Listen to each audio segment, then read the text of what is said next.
오늘 말씀은 빌립보서 4장 말씀이고요. 제목은 이와 같습니다. 제목 다 함께 읽어볼까요? 시작. 참 우리가 늘 사모하지만 잘 되지 않는 그런 숙제과도 같은 말씀이 오늘의 말씀입니다. 너무나 예화 때도 참 많이 등장했던 또 유명한 또 재미있는 영국 속담이 이런 게 있어요. 하루를 기쁘고 싶습니까? 이발하십시오. 일주일을 행복하게 살고 싶습니까? 그렇다면 말을 사십시오. 한 달을 행복하기를 원합니까? 결혼을 하십시오. 1년을 행복하기를 원합니까? 새 집을 지으십시오 라는 그런 얘기가 있어요. 옛날 얘기였죠. 그런데 이것이 정말로 우리에게 이발을 365일 하면 말이니까 자동차죠. 자동차를 1년에 쉬운 2대를 사면 결혼을 1년에 12번을 하게 되면 그러면 늘 기쁜, 그게 아니지 않습니까? 또 그렇게 해서도 안 되고요. 뭡니까? 우리가 기뻐하고 기대할 수 있는 모든 것들마다 사실은 유통기한이 있다라는 거죠. 그러니까 항상 기뻐할 수가 없다라는 겁니다. 우리의 모든 기쁨과 행복에는 한계가 있다라는 말일 겁니다. 게다가 이 기쁨에는 한계가 있다라고 하는 이 슬픈 현실 말고도 더 큰 현실이 있습니다. 기쁨을 막는. 바로 우리 인사이드에 있는데요. 걱정이라고 하는 요소입니다. 이 걱정이 우리의 기쁨을 방해를 합니다. 그리고 슬픈 것은 이 걱정은 나이가 들면 들수록 걱정은 더 심해지게 되어 있습니다. 여러분 아이들 보면 표정이 없을 때가 있습니까? 아이들 얼굴이요. 손주들 보시면 표정이 없을 때가 있나요? 화난 표정, 즐거운 표정, 생각 없는 표정 이런 표정들이 보이거든요. 근데 여러분들은 표정이 별로 없으시거든요. 아이들 중에서 가만히 걷는 아이들이 있습니까? 아니요. 아이들은 무조건 뛰거나 아니면 무조건 넘어집니다. 뛰거나 넘어지거나 뛰거나 넘어지거나 웃거나 울거나 아이들은 그래요. 그런데 우리 안에는 점점 나이가 들면서 걱정이 자리합니다. 아마도 세월이 지나면서 세월과 더불어 경험이 쌓이잖아요. 그런데 이 세월과 경험이 지나가면서 나한테 이익이 됐던 것, 나를 행복하게 했던 것, 뭔가 긍정적이고 아름다운 추억보다 나를 힘들게 하고 실패에 대한 그런 기억이 더욱더 선명하게 새겨져서 그렇지 않은가라고 생각을 합니다. 손주가 좋은 대학 갔습니다. 타주에 좋은 대학 갔어요. 그러면 기쁘기도 하지만 그 다음부터 걱정이 밀려 들어오는 거예요. 거기 학비가 비싸다는데, 기숙사 못 잡는다는데, 거기 가다가 또 잘못된 친구 사귀면 어떡하지? 이런 걱정들이 하지도 않아도 될 걱정들이 우리 마음 가운데 그냥 훅 들어오게 되는 겁니다. 그래서 괜한 걱정이라는 말이 괜히 생긴 게 아닌 것 같아요. 이처럼 세상의 기쁨에는 그 기쁨 자체에도 한계가 있습니다. 영원하지 않아요. 또 내 안에는 근심과 걱정이 많습니다. 가만히 있어도 쌓여갑니다. 그런데 오늘 말씀에 의하면 예수 그리스도 안에서의 삶은 전혀 다르다라는 거예요. 차원이 다르다라는 겁니다. 차원이 다른 항상 기뻐할 수 있는 삶이 오늘 말씀에서 반복적으로 우리에게 선포되고 소개되고 있다라는 거죠. 할 수만 있다라면 세상에서 발견할 수 없는 이 항상 기뻐할 수 있는 하나님만 주실 수 있는 이 주님 안에서의 기쁨을 우리가 모두 소유하면 얼마나 좋겠습니까? 오늘 말씀은 그 말씀이에요. 그런데 우리가 성경의 말씀을 따라가다 보면 우리가 인정해야 할 것이 있습니다. 첫 번째, 일단 사람은 영원한 기쁨의 대상이 아니다라는 것이에요. 제 아버님은 굉장히 묵뚝뚝한 분이셨습니다. 예수 믿고 많이 달라지신 거예요. 원래는 정말 말씀이 없으셨어요. 아버님이 3형제가 계시거든요. 3형제 중에 막내세요. 그래서 저는 어릴 때부터 제일 큰 아버지를 큰 아빠, 두 번째 아버지를 큰 아빠, 마지막을 그냥 아빠 이렇게 불렀어요. 어릴 때부터. 시골집에 가면은 기억이 나는데 10몇 년 만에 이 3형제가 정말 오랜만에 모이게 된 거예요. 오랜만에 3형제가 한꺼번에 모이게 됐어요. 그때 시골집에 텔레비전이 시골 안방밖에 없어가지고 어렸던 저는 텔레비전 있는 곳에 그냥 아무렇지도 않게 배 깔고 누워가지고 이걸 보고 있었거든요. 그 가운데 큰아버님, 저희 아버님 세 분이서 3형제가 모인 거예요. 어린 저였지만 호기심이 들었습니다. 우리 아빠는 어른들하고 무슨 말을 할까? 우리 아빠는 자기 형들하고 무슨 말을 할까? 무슨 재미있는 얘기를 할까? 되게 궁금했어요. 깜짝 놀랐습니다. 10수년 만에 세 분이 모이셨는데 아무 말씀을 하시지 않는 거예요. 진짜 충격이었습니다. 그것이 저는. 각자 사는 얘기 풀기도 되게 바쁠 거고 물어볼 것도 되게 많고 근데 좀 저희 외가댁은 왁작지껄 하거든요. 뭐 고스톱에 뭐에다가 왁작지껄 했는데 친가 쪽은 이 방송을 들으시는데 어쨌든 사랑합니다. 어쨌든 친가 쪽은 아무 말씀도 없으시는 거예요. 더 웃긴 게 뭐냐면 저희가 TV 때문에 그 안방에 있었다고 했잖아요. 근데 어른들이 그 TV를 보고 계시는 거예요. 신문을 보고 계시거나 아니면 무슨 농부들이 보시는 뭐 농협에서 나오는 그 주간지 같은 거 있죠. 농사도 안 지으시면서 그거를 보시는 거예요. 서로 대화가 아무것도 없어요. 그렇게 묵뚝뚝하셔요. 원래 그러시는 거예요. 그러니까 제 기억으로 아직도 좀 약간 억울하고 한탄스러운 것은 아버님이 집에 오실 때 뭐 치킨, 선물, 과자, 슈퍼 봉다리 하나라도 들고 오신 적이 한 번도 없으세요. 아직도 억울해요. 저는 아직도. 그랬던 아버님에게 제가 생소한 표정을 발견했던 적이 있었어요. 2003년 7월 16일 수요일 어느 오후였습니다. 저희 큰 아이가 태어나는 날이었어요. 집사람이 20시간 넘게 산통을 하고 이제 진짜 월요일 저녁에 삼겹살 먹고 화요일 하루 종일 산통을 하고 그 다음날 수요일 날 아기가 나오는 거예요. 좀 이렇게 어느 정도 추스리고 난 다음에 오시라고 해서 오셨는데 저희 아버님이 저 말고 집사람을 딱 보시더니 눈물을 흘리시는 거예요. 제가 너무너무 놀랐습니다. 그렇게 과묵하신 분이, 감정 표현이 없으신 분이 너무 놀랍기도 하고 놀란 그 마음의 그 저 바닥에는 배신감이 들었어요. 저한테는 한 번도 보여주시지 않았던 그 표정이 저희 민하하고 저희 그 첫 손주하고 며느리에게는 보여주시는 거죠. 저 군대 갈 때도 아버님은 아무렇지도 않으셨거든요. 그러니까 우리가 누릴 수 있는, 기대할 수 있는 기쁨 중에 가장 큰 것, 맥시마이즈 되는 것은 바로 뭐냐면 내가 보고 싶은 사람, 특별한 사람을 만나는 것, 기다리던 손주를 만나게 되는 것, 이런 것이 되지 않을까라고 생각을 합니다. 맞아요. 사람과의 만남, 사람과의 특별한 관계, 이것이 그 사람의 존재가 우리가 누릴 수 있는 가장 차원이 높은 기쁨 중에 하나가 아닐까라고 생각을 합니다. 잘 보세요. 오늘 본문 1절에도 4장 1절에도 바울은 빌립보 성도를 향하여서 이렇게 칭찬을 합니다. 나의 사랑하고 사모하는 형제들, 기쁨이요 면류관인 사랑하는 자들아 이와 같이 주 안에 서라라고 얘기를 해요. 여러분 얼마나 귀한 복입니까? 로마 감옥에 있는 바울이 저 멀리에 있는 빌립보 교인들에게 나의 사랑하고 사모하는 형제들이요, 나의 기쁨의 대상이고 내 면류관들이요 라고 칭찬을 하는 거예요. 얼마나 특별한 칭찬입니까? 도대체 이 빌립보 교인들이 바울에게 어떻게 했길래, 얼마나 소중하길래 이렇게 귀한 고백을 하는가? 1절에서 귀한 고백했으니까 2절에서는 그 고백의 이유가 나오겠지, 간증이 나오겠지, 그 사람들이 바울을 얼마나 섬기고 얼마나 사랑했는지가 나오겠지 기대하게 돼요. 2절을 한번 읽어볼까요? 시작. 내가 유오디아를 권하고 순두개를 권하노니 주 안에서 같은 마음을 품으라. 아니에요. 기쁨이요 면류관이라고 분명히 얘기했는데 2절을 보니까 기쁨과 면류관의 이유가 없습니다. 분쟁이 있는 거예요. 그것도 빌립보 교회를 향한 공개되기 뻔한, 공개될 수밖에 없는 그 서신에서 이름이 들어가 있을 정도로 아주 영향력 있는 리더십들이 서로 분쟁하고 있다라는 것이죠. 사도행전 16장을 보시면 빌립보 교회의 설립 그 과정이 나옵니다. 첫 번째로 구심점이 되는 분이 있었는데 바로 여성 사업가 루디아라는 분이었습니다.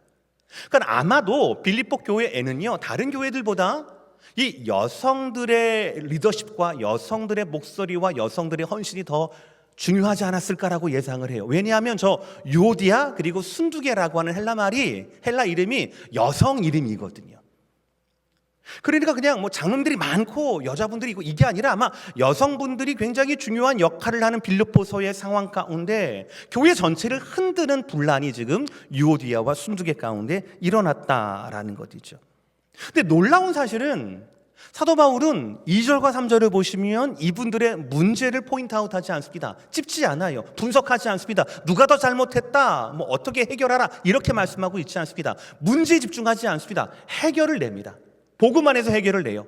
그것이 저와 여러분에게도 교훈 되기를 바랍니다. 우리 2절과 3절 다 함께 시작. 내가 유오디아를 권하고 순두개를 권하노니 주 안에서 같은 마음을 품으라. 또 참으로 나와 멍에를 같이 한 내게 구하노니 복음에 나와 함께 힘쓰던 저 여인들을 돕고 또한 클레멘드와 그 외에 나의 동역자들을 도우라. 그 이름들이 생명책에 있느니라. 아멘. 사도 바울은요, 지금 교회 전체를 힘들게 하고 있고 어렵게 만드는 두 사람을 어떻게 하라, 이게 아닙니다. 그들의 잘못을 끄집어내서 일벌백계 하게 하자, 이것도 아니었습니다. 그 두 여인에 대해서 지금은 고민과 근심과 분쟁 가운데 있는데 그 여인에 대해서 그 전 구절 보여주세요. 뭐라고 설명합니까? 그 전에 복음에 나와 함께 힘쓰던 저 여인들이에요. 지금 우리를 괴롭게 하는 사람들이 아니라 복음에 나와 함께 힘쓰던 저 여인들이에요. 더 중요한 말씀, 그 다음 구절 뭐라고 합니까? 그 이름들이, 그 여인의 이름들이 생명책에 있다라고 얘기하면서 야, 그 사람들이 문제야 라고 얘기하지 않고 그 사람들을 세워줍니다. 복음 안에서 세워준다라는 것이죠. 그러니까 분쟁 가운데 교회가 어떻게 복음적으로 솔루션을 제시하는가가 바로 여기에 나와 있는 거예요. 참 놀라운 리더십이지요. 참 놀라운 겁니다. 근데 잠깐 오늘 흐름은요, 이 말씀이 아니고 잠깐 접으면 이 상황 있잖아요. 이 유오디아 순두개라고 하는 이분들이 자꾸 분쟁을 일으키는 이 상황을 보면 인간적인 마음에서는 바울에게 배신감이 들지 않을까요? 바울이 얘기했던 것처럼 이 두 여인은 아마 바울에게 있어서 가장 가까운 동역자들 중에 하나였을 겁니다. 매를 맞고 옥에 갇혔을 때 바울과 실라를 위해서 밤새도록 기도하던 여인들 중에 한 분이었을 겁니다. 바울과 실라의 그 상처를 싸매어주고 그들의 배고픔을 해결해주던 그런 여인들 중에 한 분이었을 겁니다.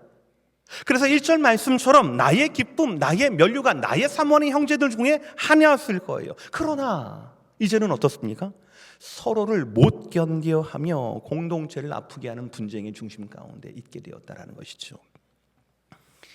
우리는 모두 관계 속에 살아갈 수밖에 없습니다. 사회적인 존재에 있기 때문에 그래요. 그러니 우리는 되도록 좋은 사람과 좋은 관계를 유지하고 싶어 합니다.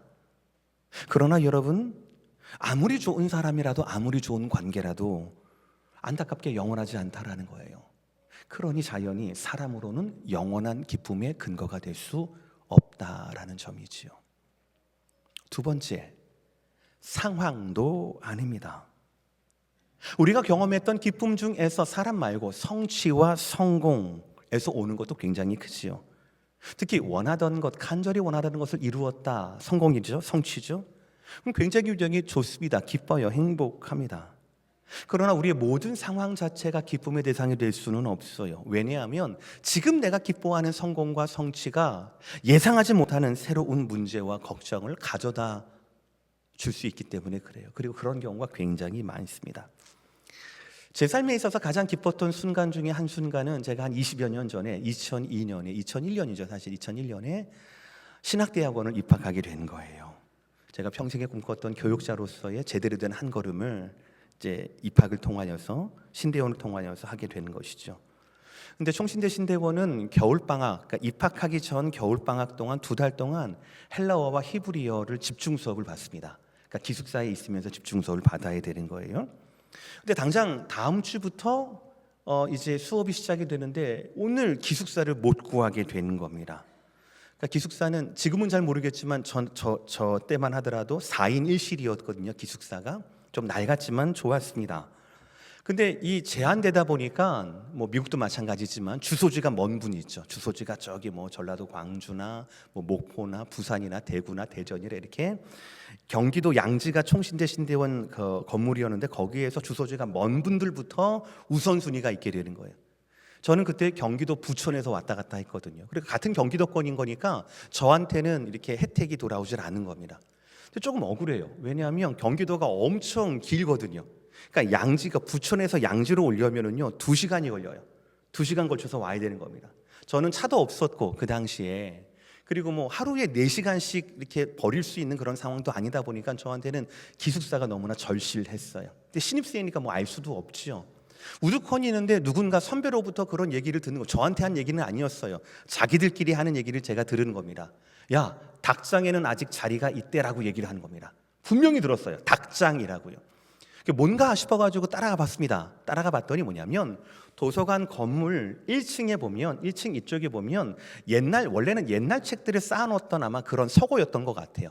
근데 기숙사가 워낙에 부족하니까 그걸 다 빼놓고 거기에다가 벙크베드, 좋은 말로 해서 벙크베드지 그냥 옛날 6.25 때 쓰던 야전 침대 같은 거 있죠. 그 왜 그 철로 만든 거, 그 벙크베드가 24개가 들어가 있는 거예요. 거기에 그래놓고 거기 때려놓고 거기에서 자는 겁니다. 근데 상상을 해보시길 바랍니다. 여러분, 제가 한번 닭장이 뭘까라고 한번 딱 들어갔는데 40명 넘는 아저씨들의 그 땀 냄새와 이게 확 들어오는데요. 진짜 들어가려면 한 3번은 숨을 참고 들어가야 할 정도의 곳이었습니다. 캐비넷 같은 거 없고 뭐 책상, 책장 그런 거 없어요. 샤워는 어디서 할까라고 했더니 죄송합니다. 화장실 있지 않습니까? 화장실에다가 샤워 꼭지 하나 딱 걸어놓고 거기가 샤워장 겸 화장실이 딱 되는 거예요. 그걸 닭장이라고 부르시더라고요. 그러니까 4인 1실인 정상적인 기숙사는 다 이제 다 솔드아웃이 됐고 이제 남은 것은 거기에 몇 자리가 남아 있다라는 것이었습니다. 너무 반가웠습니다. 그래서 거기 등록을 해서 닭장 안에서 한 학기 동안에 재밌게 보냈던 그런 기억이 납니다. 우리는요, 상황이 오면 그 상황, 성공과 성취, 그 상황이 나를 행복하게 할 거다, 기쁘게 할 거다라고 기대합니다. 그 순간에는 맞아요. 바랬던 거니까. 그러나 모든 상황이 성공인 것도 아니고 모든 성공이 나에게 언제나 행복하게 하는 것도 아니다라는 것이죠. 한계가 있어요. 뭔지는 모르지만 한계가 있어요. 새로운 갈등과 새로운 문제가 나를 근심하게 한다라는 것이죠. 오늘 본문을 보시길 바랍니다. 4장 6절 첫 번째 구절입니다. 시작. 아무것도 염려하지 말고. 여러분, 지금 바울이 처한 상황은 어떻습니까? 바꿔 말하면 염려할 만한 상황입니다. 분명히 그렇습니다. 개인적으로 그는 지금 내일 어떻게 될지, 어떤 선고가 날지, 언제 날지, 어떻게 이루어질지, 실행이 될지 모르는 감옥 안에 있습니다. 그것도 그 당시 세계를 제패했던 로마 군대의 감옥 안에 있어요. 황제의 명에 의해서 감옥에 갇혀 있는 겁니다. 불확실합니다. 게다가 더 가슴 아프게 하는 것은 바로 뭐냐면 자기가 그렇게 생명을 걸고 전도했던 빌립보 교회, 개척했던 빌립보 교회에서 들려온 소식이 바로 뭡니까? 나를 도왔던 그 여인들이 서로가 반목하고 있고 교회를 힘들게 한다. 나는 지금 감옥에 있는데 감옥에 있는 내가 뭔가 도와줘야 하는 그런 한신스럽고 참으로 내가 이렇게 제대로 산 거 맞아? 제대로 목회하는 거 맞아? 라고 자기를 의심하게 할 수 있는 그런 상황이라는 거죠.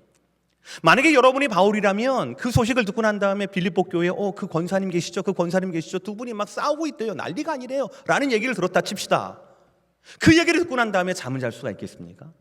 걱정, 근심이 꼬리에 꼬리를 물고 통화도 할 수 없고 이메일도 보낼 수 없고 정확한 상황도 모르는 가운데 걱정만 더해질 것 아니겠습니까? 그런 상황인 거예요. 염려할 만한 상황이라고요. 어쩌면 염려가 너무나 당연한 상황이라고요. 그런데 바울은 뭐라고 말하고 있습니까? 기뻐하라라고 얘기해요. 다시 말하노니 기뻐하라라고 얘기해요. 그런데 여러분, 이 말씀에 항상 기뻐할 수 있는 비밀이 숨겨져 있어요. 다시 한번 보겠습니다. 우리 4장 4절 시작. 주 안에서 항상 기뻐하라. 내가 다시 말하노니 기뻐하라. 할렐루야. 이 말씀이에요. 보이십니까? 녹색 글씨 뭐예요? 시작. 예, 그게 답이에요. 그게 답이에요. 항상 기뻐할 수 있는 클루는, 항상 기뻐할 수 있는 열쇠는 바로 뭐냐면 우리가 기대하는 사람이 아닙니다. 우리가 간절히 바라고 원하는 상황이나 성공과 성취도 아닙니다. 그 자체는 물론 소중하지요. 그러나 사람이나 상황에는 한계가 있어요. 여러분의 손주가 오면 기쁘지만 여러분 손주가 간다면 행복하지 않습니까? 그렇죠? 옛날에는 안 그랬을 텐데 한계가 있다라는 거죠. 어제의 동역자가 오늘의 분쟁의 대상이 될 수가 있는 겁니다. 복음을 전하다가 기쁘게도 교회를 세울 수 있지만 참 안타깝게도 옥에 갇히기도 한다라는 거죠. 상황 자체가, 사람 자체가 저와 여러분의 기쁨의 근거는 되지 않는다라는 것이죠. 오늘 말씀은 말합니다. 거듭 말씀합니다. 저와 여러분의 항상 기뻐할 수 있는 근거는 오직 한 가지. 3번입니다. 시작. 오직 예수 복음으로만 항상 기뻐할 수 있습니다. 할렐루야. 1절 읽어봅시다. 1절. 주 안에 서라. 2절. 주 안에서 같은 마음을 품으라. 4절. 주 안에서 항상 기뻐하라. 마지막 7절. 하나님의 평강이 너희 마음과 생각을 지키시리라. 아멘. 오늘 말씀은 우리에게 계속해서 반복해서 강조합니다. 진정한 기쁨은 사람으로부터 혹은 상황으로부터 오는 것이 아니다라는 것이죠. 진정한 기쁨, 영원할 수 있는 기쁨의 비결은 바로 거듭거듭 주 안에서라는 단어예요. 성도의 영원한 기쁨은 바로 주님 안에서만, 오직 예수 복음으로만 가능하다라는 것이죠. 감사하게도 오늘 보면 우리에게 우리가 어떻게 하면, 사람도 아니고 상황도 아닌데 그러면 어쩌라고요? 어찌할 줄 모르는 우리 가운데 항상 기뻐할 수 있는 세 가지 숙제를 우리에게 제시합니다. 세 가지 숙제를 말씀하셔서 우리로 말미암아 이 세 가지 숙제를 기억하고 우리의 일상 가운데 이 숙제를 하려고 한다라면 주님 안에서 항상 기뻐할 수 있는 하나님의 그 은혜가, 하나님의 그 선물이 저와 여러분 가운데 넘칠 수 있다라는 말씀이에요. 그러니까 여러분 기억하셔야 합니다. 첫 번째 숙제는 바로 이것입니다. 시작. 주님의 마음을 품으십시오라는 거예요. 2절에서 유오디아와 순두계, 좀 이렇게 힘들어하고 분쟁을 겪고 있는 두 여인의 이름을 부르면서 사도 바울은 이렇게 얘기해요. 주 안에서 같은 마음을 품으라라고 권면을 하거든요. 아까도 말씀드렸지만은요, 신앙 공동체 안에 여러분의 가정도 마찬가지예요. 여러분의 가정 가운데 갈등이 있지 않습니까? 누가 먼저 잘못했다, 누가 더 많이 잘못했다, 그거를 끄집어내는 것이, 그거를 밝혀내는 것이 여러분 가정의 갈등을 잠재우는 수단입니까? 한 번도 그런 적은 없을 거예요. 한 번도 그런 적은 없습니다. 여러분, 악한 것의 잘못의 경중을 따져서 우리가 그 잘못에서 자유로울 수는 없습니다. 네가 더 잘못했다고 내 잘못이 가려지는 것도 아닙니다.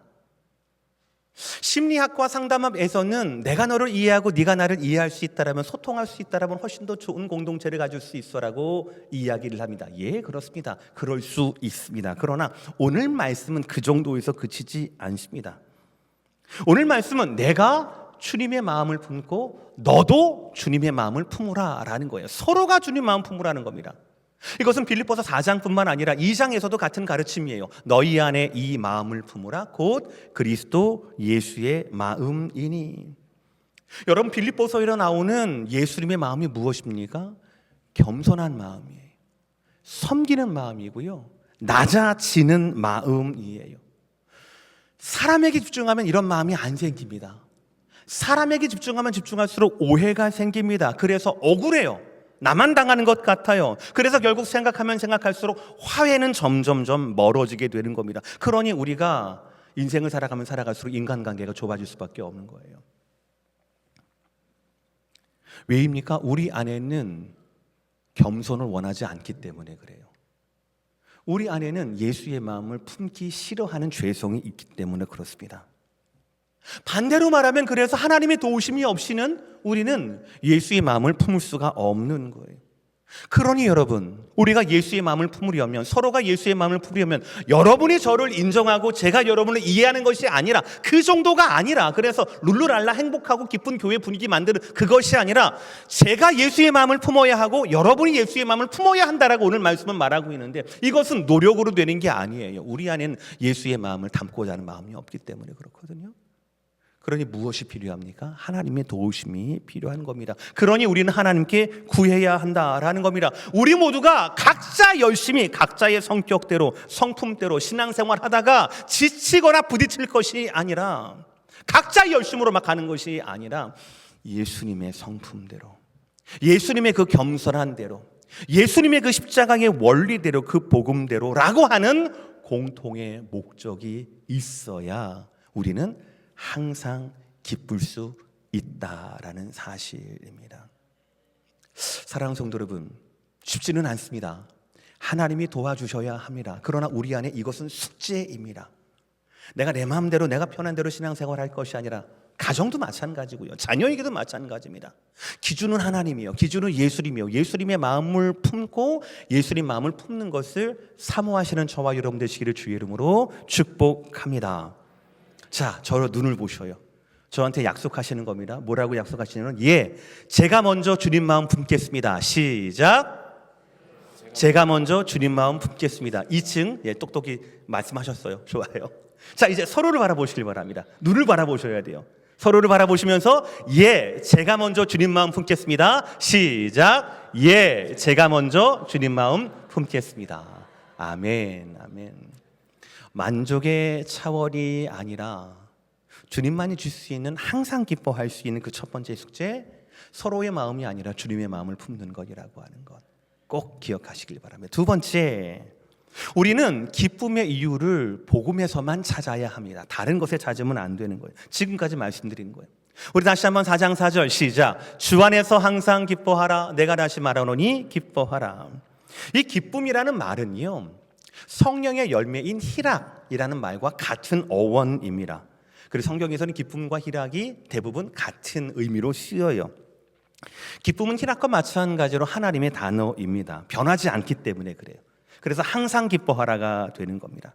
그러니까 우리는 하나님의 도움으로만 항상 기뻐할 수 있는 것이에요. 하나님의 도움으로 예수의 마음을 품을 수 있는 것처럼 하나님의 도움으로만 우리는 기뻐할 수 있다는 것이죠.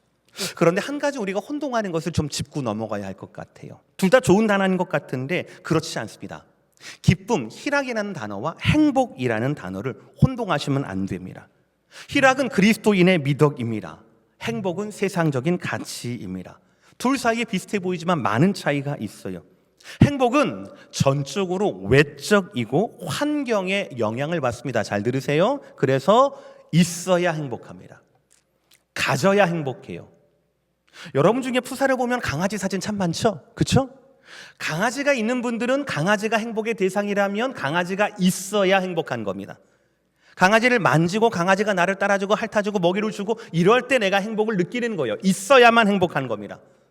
어떤 분은 강아지 말고 돈이 그 자리를 차지할 수 있고, 어떤 분은 명성이, 권력이, 어떤 분들은 외모가, 어떤 분들은 건강과 그리고 젊음이 그 행복의 조건일 수 있습니다. 나쁘진 않아요.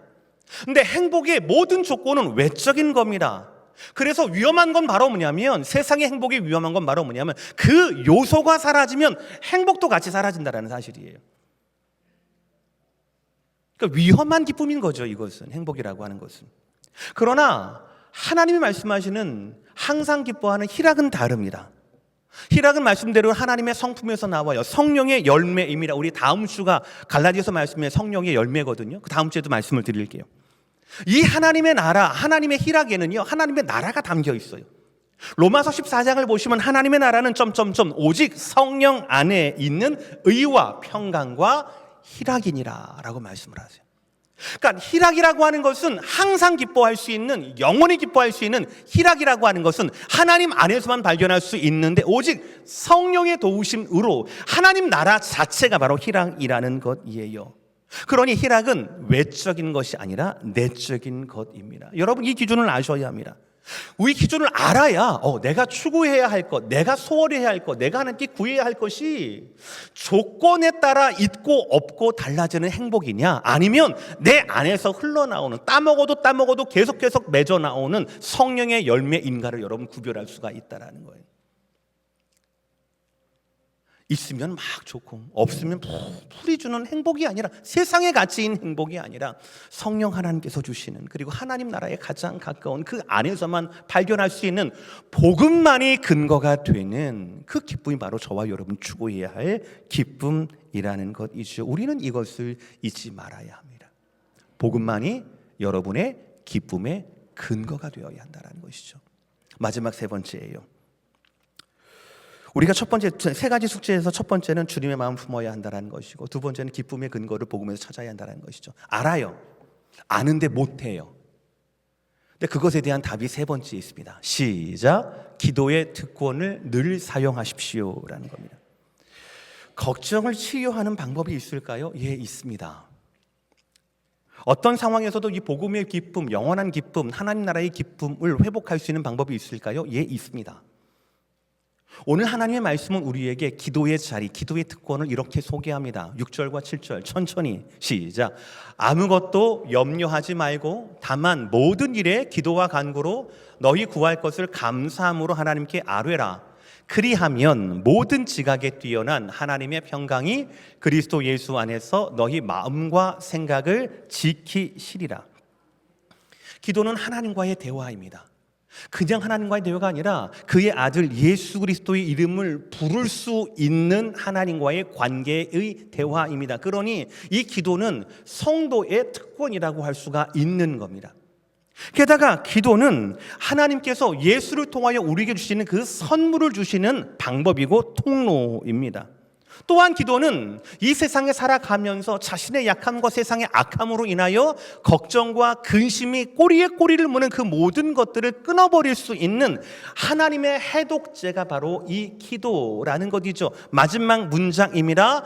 하나님의 평강이 그리스도 예수 안에서 너희 마음과 생각을 지키시리라. 하나님 응답의 방법입니다. 우리는 오늘 말씀을 통하여 사람도 아니고 상황도 아니고 우리에게 영원한 기쁨을 가져다주는 그것들이 아니다라는 것을 배웠습니다. 우리는 세상의 행복이 아닌 하나님의 희락을 구해야 한다는 것도 배웠습니다. 그렇다면 우리에게 가장 필요한 것이 하나님의 평강입니다. 우리의 마음과 생각을 지키고 채우는 것이 바로 하나님의 평강이기 때문에 그렇습니다. 유일한 구원자 예수 그리스도를 통해서만 약속된 것이 바로 하나님의 평강이기 때문에 그렇다라는 것이죠. 말씀 마무리합니다. 사랑하는 성도 여러분, 다시 한번 말씀드립니다. 사람이 아닙니다. 상황도 아닙니다. 우리는 오직 예수 복음으로만 우리는 항상 기뻐할 수 있습니다. 서로를 향하여 여러분 인간관계라고 부를 수 있는 모든 관계 가운데 서로를 향하여 서로에 대한 기대, 그 기대를 섬김으로 바꾸시기를 바랍니다. 기대는 내가 뭔가 바라는 게 있어요. 그것이 충족되지 않으면 실망하게 되고요, 억울하게 되는 말이에요. 우리의 인간관계가 계속 그래서는 안 됩니다. 안 됩니다. 누구라도 안 됩니다. 부부라도 자녀라도 부모라도 안 돼요. 기대하지 마세요. 섬기셔야 합니다. 섬기셔야 합니다. 예수님이 제자들에 기대하셨을까요? 아니요. 예수님은 제자들에게 섬기셨습니다. 겸손한 마음으로 그들의 발을 닦아 주셨거든요. 섬김입니다. 저와 여러분이 품어야 할 예수의 마음은 겸손과 낮아짐과 섬김뿐이 없다라는 것이죠. 그래야만 주님이 누리게 되는 영원한 기쁨이 저와 여러분의 것이 될 수 있지 않겠습니까?